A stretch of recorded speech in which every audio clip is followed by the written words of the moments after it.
Okay. Hi, friends. Welcome back. Welcome back. We are the Careys. So again.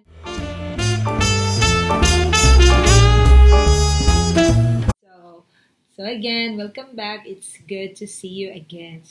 But today we're gonna be talking about yes, Han. We have inspirational ideas about what you can do for yourself and for others, your family, in the midst of a crisis. Yeah. And we're going to talk about 4 points, right, hon? Yeah. So.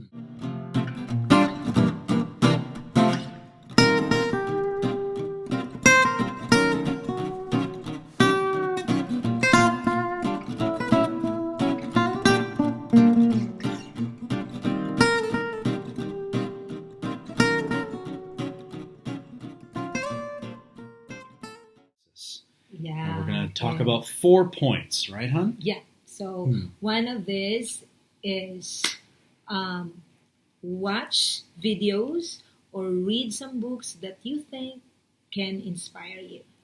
So that's the first one. The second thing you want to do is to always reach out to friends and family. You want to let them know that you're okay, but beyond that, you want to assure them that you are there for them and that you are in contact with them and that you appreciate them. Okay, so the third is be positive.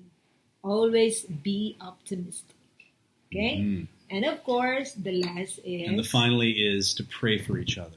And we find that prayer is very important. We'll go into that. Okay. All right. Okay, so the first one is... Our first one is to watch inspirational videos or read inspirational books that will help lift you up in the midst of this negative time.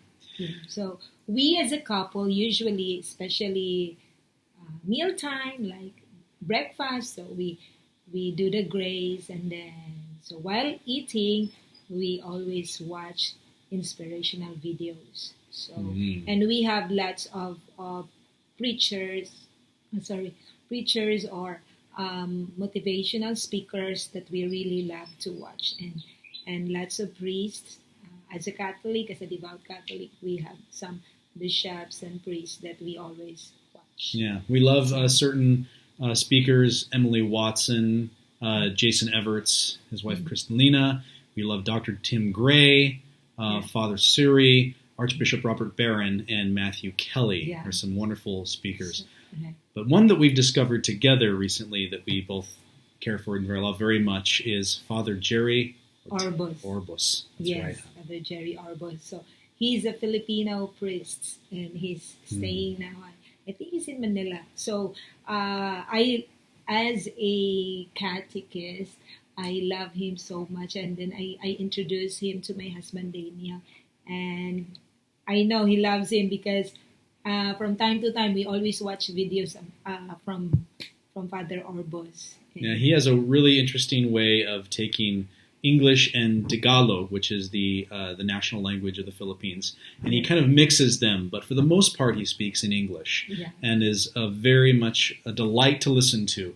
He will take a simple message that has a lot of meaning behind it and express it beautifully, but then he also has a little humor added in. One example of this is avoid playing the ice game. Can you go into that?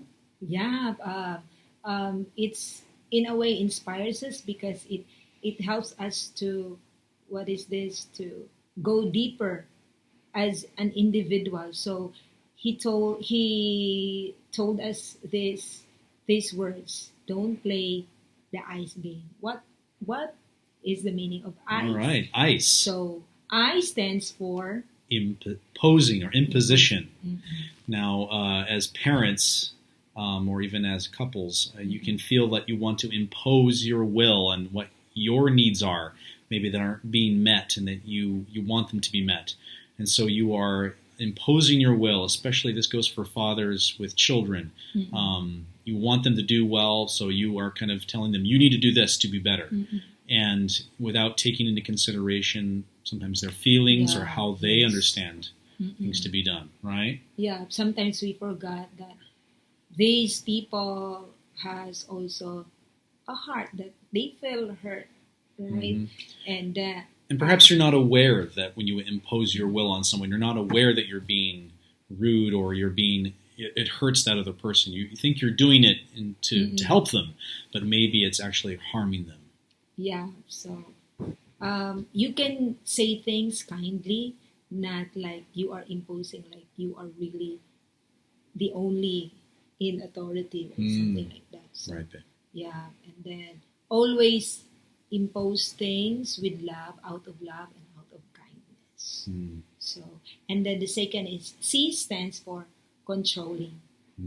So, yeah, with control, I think as a human, we tend to do that a lot of controlling now, but then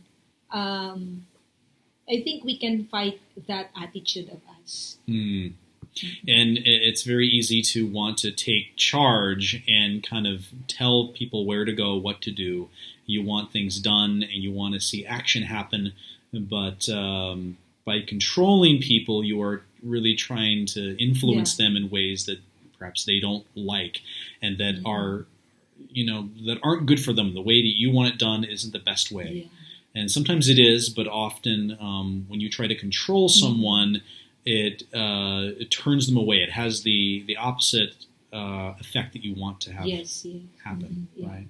And then, it's in a way, if you are controlling, you are like, in a way, you are manipulating others, right? So we have to remember that we have to respect others, right? We have to treat them according to what they really deserve, right? So, and in a way, it affects also their feelings, right? That they feel like they don't have any rights, they don't have any freedom at all. Right. So that's really something to be avoided, isn't it? And finally, the third letter is E in ICE, and that is expectations. If you have such high expectations that people can't meet them, then you're always going to be disappointed. Yes. And if you kind of plan for them and their lives and they don't want to follow exactly what you have planned, there's going to be a lot of heartache. There's going to be a lot of unhappiness in that family. Yes. So exactly. So it entails that we should do things or we should act things out of what's really in our hearts, not because we try to impress others or we are doing things out of the expectation of others because we don't want to hurt them or we don't want them to see negative things in us. Like, so in a way you are not happy, right? Because you are doing things because of the people around you, not really because you're happy doing it. Right. And another good thing that we thought of is that you don't want to try to impress people. A good E would be to express yourself, but express yourself with honesty and make sure people see that you're genuine in what you say. But yes, for the ice game, don't play it, because if you impose your will, if you're controlling, and if you have high expectations that people can't meet, they will freeze up. They will, as Father says, if you play the ice game, they become frozen. And then he would sing, "Let it go, let it go, let it go, let it go." Speaking words of wisdom, let it go. That's his favorite part. So he would take the Disney song, but then he would mix it with the Beatles, which I thought was great. That's so great lots part. Of great humor with him. There's an example. So that's it. Ice, again, imposition. Don't be so controlling and do not live life according to the expectation of others. So that's it. And then so right, that's number one that we can share to you. One way to inspire yourself and to inspire others is to watch movies. Or perhaps you like to read books. There's videos. Lots of great material out there. That can really inspire you. During this Lenten season, we as a Catholic couple have read the Gospel of Luke. And now we want to delve into St. Augustine's Confessions. And then perhaps we can look at the Seven-Story Mountain by Thomas Merton afterwards, or the biography of Teresa of Lisieux. There's great material out there to encourage you and inspire you and strengthen you as a couple. Or they can watch that 40 days reflection, right? That's also a wonderful, inspiring video. So we have Like some different reflections. ways. So it's up to you. Who are these? What are these videos that you think can inspire you as a person, or will make you the best version of yourself? Right. Right. Now, our second